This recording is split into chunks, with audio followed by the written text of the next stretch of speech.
Between the moment HTML arrives and the moment you see a single pixel, your browser does about 6 things.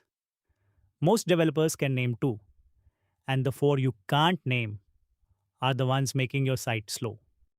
These 2 pages look identical. One of them stutters every time you scroll.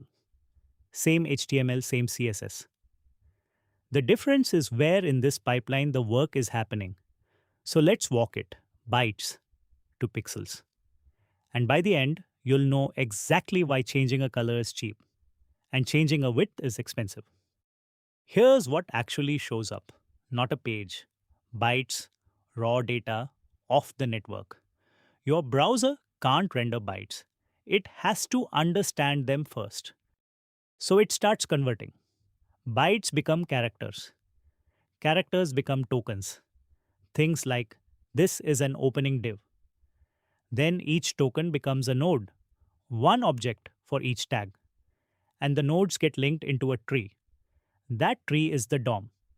It is not your HTML file. It's the browser's living model of your page.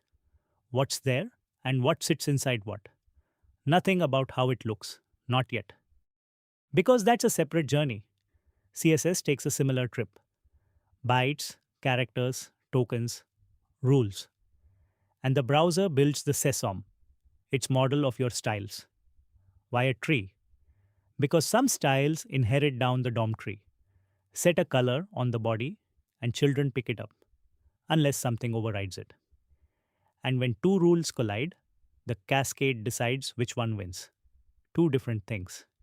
So now there are 2 models. One says what's there, the other says what it looks like.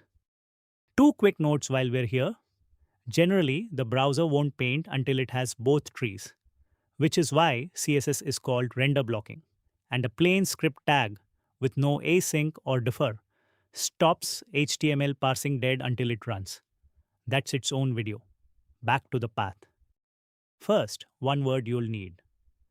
Every element you can see on a page takes up a rectangle of space. Browsers call that rectangle a box. Now, the DOM and the CSSOM combine into a third tree, the render tree, and it holds exactly those boxes, nothing else. Your head tag never appears on the page, so it has no box. It isn't here. Script tags the same, and an element set to display none. It gets no box at all. It's dropped completely. But here's the one people get wrong. An element set to visibility hidden still gets its box. The space is still held for it. You just can't see what's inside. Invisible isn't absent. And that difference, that's the kind of thing that comes up in an interview. So the browser knows what to show. It still has no idea where. That's the next step. Layout. It walks the render tree box by box, working out 2 things, where the box sits and how big it is. And here's the thing about size. It's always relative to something. Say you wrote width 50%. 50% of what? Of the box that holds it. Its parent. So if that parent is 1280 pixels wide, your box is 640. That's the whole job. Turning every rule you wrote into an exact position and an exact size. Now, when something changes on the page and the browser has to work all of this out again, that has a name, reflow. Same step, just a second time. Hold on to that word. And look, nothing is colored in yet. Everything is still just outlines. Now we paint text, colors, borders, shadows, images, filled in, drawn out as actual pixels, and not necessarily onto one surface. The browser can paint into several separate layers, like sheets of glass, stacked. Which is why there's a final step, compositing. The browser takes those layers and stacks them in the right order. What sits on top of what? Then it puts the result on your screen. That last part is often handed off to the GPU or at least to a separate thread. And that is your first pixel. 6 stages: DOM, CSSOM, Render tree, layout, paint, composite. That is the critical rendering path. If you want to actually remember it, think of a stage play. The DOM is the script, who's on stage. The CSSOM is the costume and set design book. The render tree is the cast list of who actually appears. Cut characters don't make it. Layout is the blocking rehearsal, where everyone stands. Paint is dressing the set and the actors. And compositing is the lighting desk, layering it all up for the audience. Hold that image. We're about to need it. Because here's the thing nobody tells you. This isn't a list, it's a chain. Every stage feeds the next one.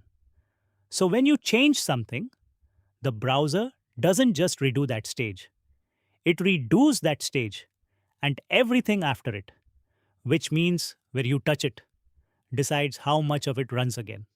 Watch. Change an element's width. You've changed its size. So layout runs again. That is your reflow. And because the box is moved, paint has to run again. And then composite. The whole back half of the chain for one property. Back in the theater, you moved an actor. So you reblock the entire scene. That's the expensive one. Now change background color. Nothing moved, nothing resized. So layout doesn't need to run at all.